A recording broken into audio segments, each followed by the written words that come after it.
Kemudian pertanyaan berikutnya, apa maksud tidak meminta diruqyah? Ana rasa jelas tidak meminta diruqyah. Ustaz, badan saya panas-panas, tolong ruqyah Ustaz. Tuh, minta diruqyah. Ustaz, saya hari ini kok perasaan nggak enak di rumah Ustaz. Tolong Ustaz, saya minta tolong sore nanti atau minggu depan bisa nggak datang meruqyah saya Ustaz. Kayaknya sudah banyak yang aneh-aneh di badan ini. Itu minta diruqyah. Agar ada seorang yang meruqyahkan sesuatu kepadanya, membacakan Al-Quran untuk meruqyahnya. Itu dia minta diruqyah. Ana rasa nggak sulit memahaminya, minta diruqyah. Adapun ketika seseorang melihat kita sepertinya sakit, kemudian dia ruqyah tanpa kita minta, itu tidak minta diruqyah. Itu boleh, nggak ada masalah. Namun meminta-minta. Nah sekarang betapa seringnya sebagian kaum muslimin di zaman kita sekarang mendatangkan ustadz untuk ruqyah masal. Sehingga hadirlah orang satu masjid penuh, atau kadang-kadang di halaman. Beberapa tahun yang terakhir itu ngeter-ngeternya ruqyah masal. Bahkan di televisi nasional mulai ada acara ruqyah masal. Makin masal ruqyahnya, makin masal kesurupannya.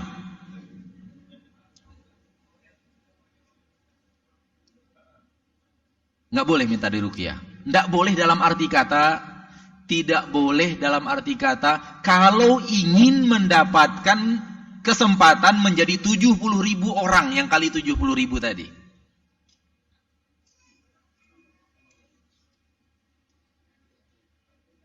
$70.000 kali 70.000 tadi. Karena Nabi SAW mengatakan untuk masuk ke dalam yang itu, syaratnya diantaranya adalah la yastarqun, mereka tidak pernah minta diruqyah. Kalau ada orang yang meruqyahnya, kalau dia melihat dia sakit kemudian meruqyah, dia lepas daripada itu.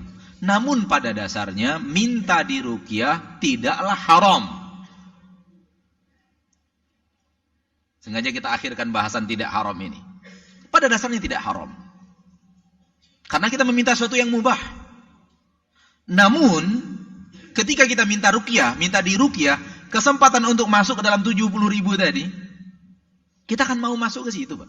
Bahasan kita dari tadi, kalau kita perhatikan balik lagi, kita ingin punya kesempatan masuk di dalam 70.000. Kalau memang ingin, jangan minta diruqyah. Wallahu a'lam. Pertanyaan, Ustaz, tadi mana tadi? Apakah orang yang bertobat dari tatoyur bisa masuk surga tanpa hisab? Sudah terlanjur melakukan apa? Tatoyur. Dia bertobat, masih bisa enggak termasuk dari 70.000 orang tersebut? Ini pertanyaan yang baik ya.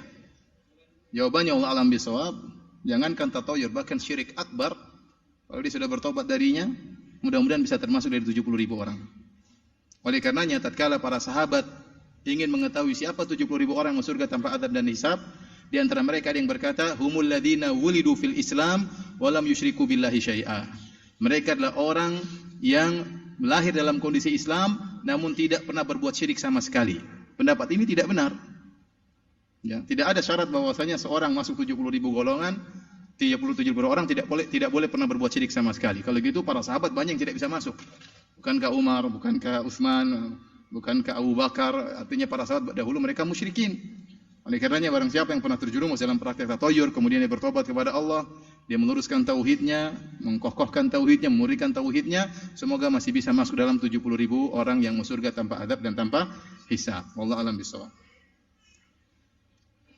Apakah termasuk syirik besar atau syirik kecil orang yang memakai pelaris, tetapi dia tetap yakin rezeki datangnya dari Allah? Dia pakai pelaris, tapi dia tetap yakin rezeki itu datang dari Allah. Apabila ditanya, lalu pelaris itu untuk apa? Dia menjawab, ini adalah dalam bentuk ikhtiar. Ya. Jawabannya sudah bagus. Ikhtiar, pakai pelaris. Dia yakin rezeki dari Allah dengan cara berikhtiar, yaitu pakai pelaris. Namun sayang, ikhtiar terbagi dua. Ada ikhtiar yang dibolehkan dan dianjurkan, ada ikhtiar yang diharamkan. Lanjutkan sedikit lagi estafet ke depan di dalam ilmiah ini. Ada ikhtiar yang dibolehkan di dalam syariat, ada ikhtiar yang diharamkan oleh syariat. Antum ingin punya istri, boleh tidak?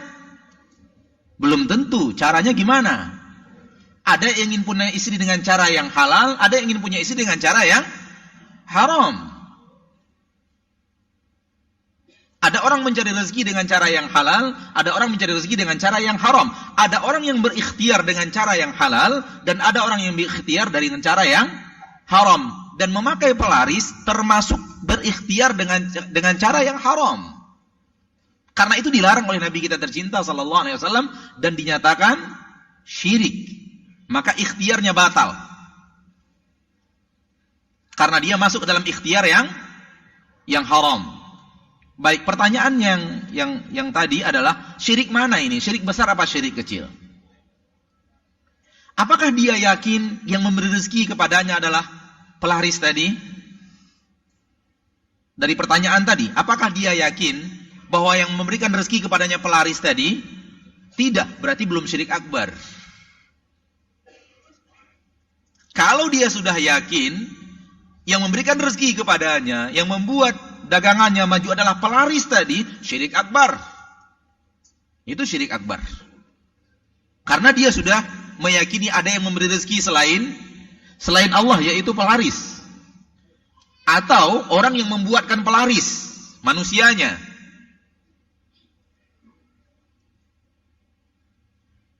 Dukun, orang tidak pintar. Iya kan, orang pintar kan kita insya Allah. Yang bertauhid orang pintar. Yang tidak bertauhid orang tidak pintar. Jangan salah. Sama para tidak normal ya. Ah iya, para tidak normal itu. Jangan dibalik-balik. Mereka untuk melariskan kebatilan mereka memakai nama yang bagus. Orang pintar, orang normal, paranormal. Yang paranormal kita. Mereka para tidak normal dan orang tidak pintar.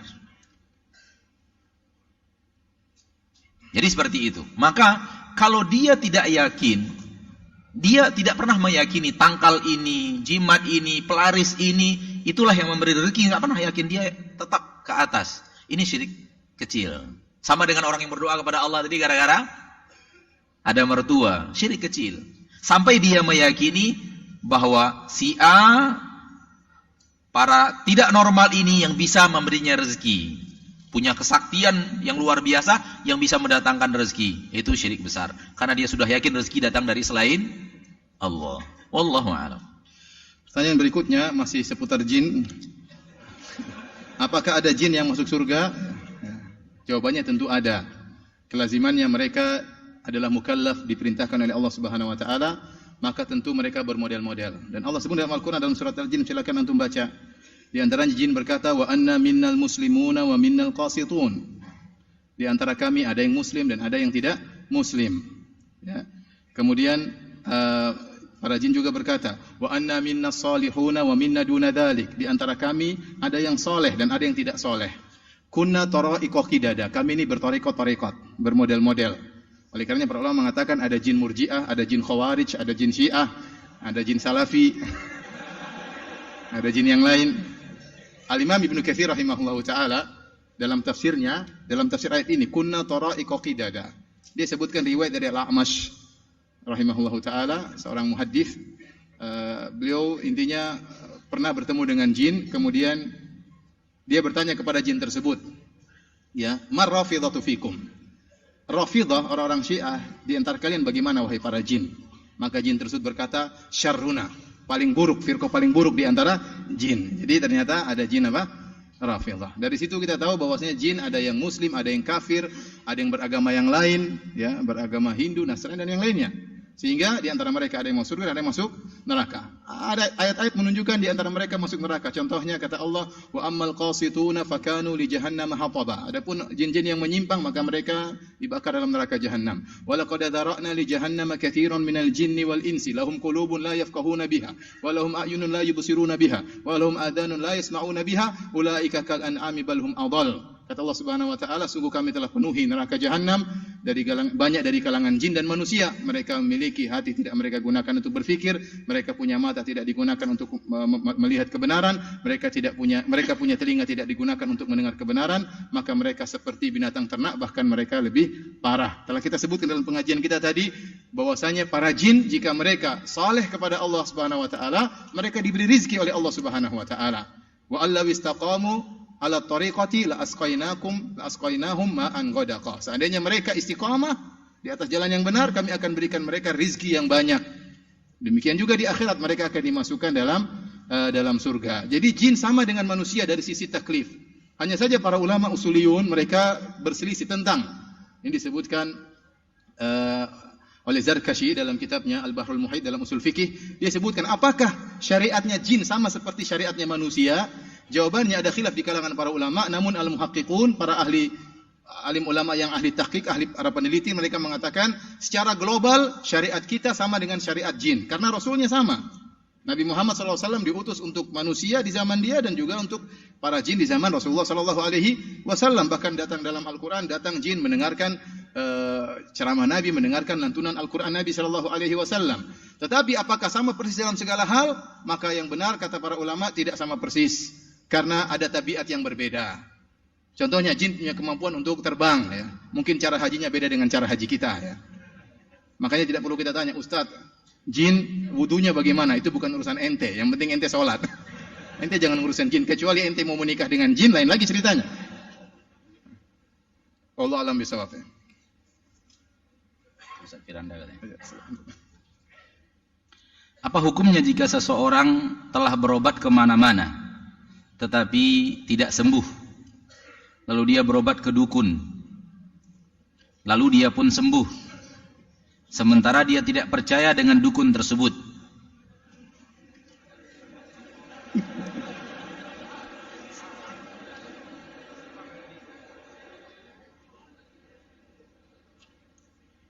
Tapi pertanyaan yang tadi dengan ini tulisannya beda, jadi orangnya beda sepertinya.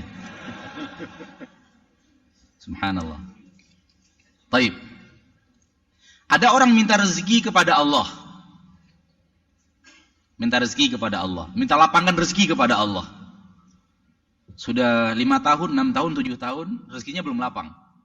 Masih Allah takdirkan sedikit, sempit.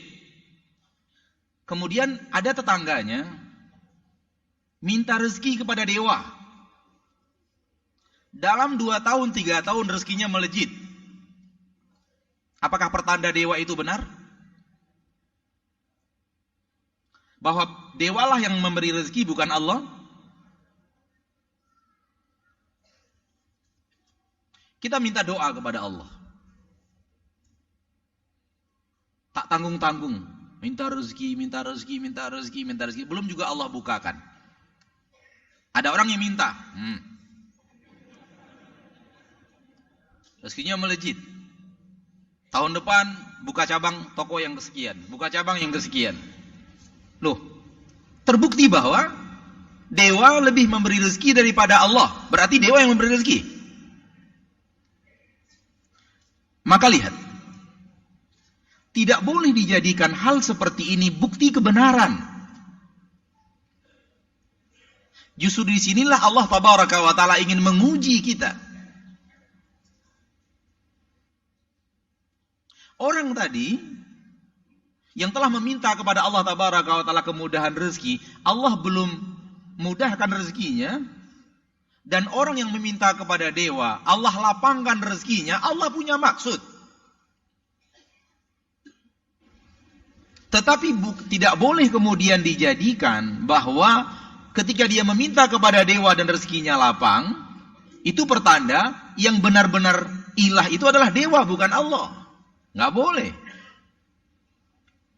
Kenapa? Karena Kebenaran tidak dilihat dari kejadian. Kebenaran itu dilihat dari syariat. Kebenaran itu dilihat dari mana? Dari syariat. Di dalam syariat Allah, di dalam Al-Quran, di dalam hadis telah tercantum seluruh kebenaran. Kalau antum mau yang benar, kembalinya bukan kepada kejadian, namun kembalinya kepada syariat. Oleh karena itu kejadian tidak boleh dijadikan dalih akan kebenaran. Allah tabaraka wa ta'ala Rabbul Izzati wal Jalalah menguji seseorang dan keimanan seseorang, dan dia sudah berobat 2 tahun, 3 tahun, 4 tahun, 7 tahun, belum juga sembuh. Kemudian dia pergi berobat dengan jalan yang haram. Diharamkan Allah. Pergi ke dukun berobat, diharamkan Allah tabaraka wa ta'ala. Ikhtiar yang haram. Lalu kemudian ketika Allah sembuhkan di sana, bukan berarti dukun itu hak. Nabi SAW telah mengatakan bahwa itu adalah pekerjaan yang haram. Jadi tidak bisa dilihat dari kebenaran, dan tidak bisa dilihat daripada hasil.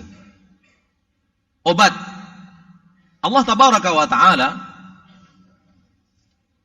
kata Nabi SAW, Allah mengharamkan obat dari hal yang diharamkan Allah. Allah tidak mengizinkan kita berobat dengan cara atau mengambil zat-zat yang diharamkan Allah. Kalau ada orang makan sesuatu yang diharamkan Allah lalu sembuh, bukan berarti itu benar dan itu adalah obat. Karena tidak boleh menjadikan suatu benda yang haram kemudian dijadikan obat. Innallaha lam yaj'al shifa'ukum fi ma harrama 'alaikum. Allah tidak menjadikan obat untuk kalian dalam hal-hal yang telah diharamkan kepada kalian. Seluruh obat harus berasal dari zat-zat yang dihalalkan. Namun kemudian ada orang makan sesuatu yang haram, makan hati ular, minum darah ular, makan otaknya monyet, waliyadzubillah. Katanya untuk obat, minum air kencing sendiri. Itu nggak boleh. Terbukti sehat setelah itu, Ustaz. Mau sehat mau tidak sehat haram. Wallahu ta'ala.